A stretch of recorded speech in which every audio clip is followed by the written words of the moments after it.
মায়েদের গলায় মধ্যে সাউন্ড নেই।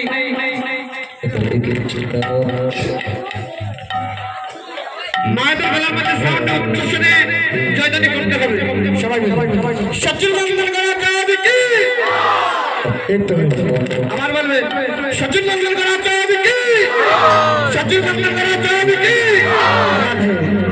তাই এবার গোবিন্দের চরণ পাবো। তাই বৃন্দাবনে কে কে যাবেন? যারা বৃন্দাবনে যাবে দুটি বাহু তুলবে। যারা বৃন্দাবনে যাবে দুটি বাহু তুলেন। যাদের সংসারের মধ্যে জ্বালা আছে, যাদের সংসারের মধ্যে জ্বালা আছে তারা বৃন্দাবনে যেতে হবে।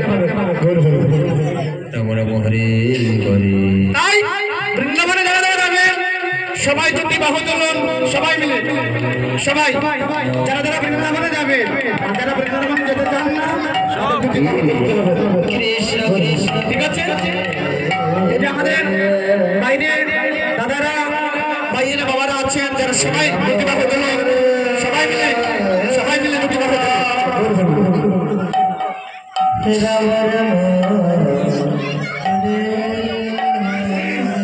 দুটি বাহু তুলুন সবাই মিলে।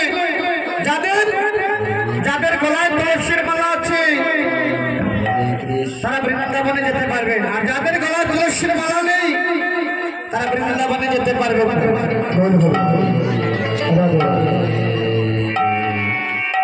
যাদের গলায় তুলসীর মালা আছে তারা বৃন্দাবনে যেতে পারবে।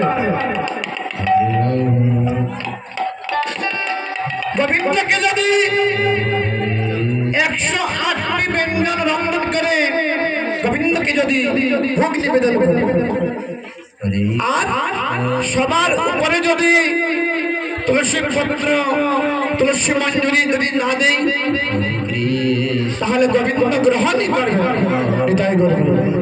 আর এই দেহে কণ্ঠের মধ্যে তুলসীর মালা নেই আর গোবিন্দ সেবায় লেগে যায়। গোবিন্দ কি আমাদের হাতে এই 108টি ব্যঞ্জন রন্ধন করবে, গ্রহণ করবে? রাধে রাধে। গোবিন্দ আমাদের হাতে জল তুলসী গ্রহণ করবে।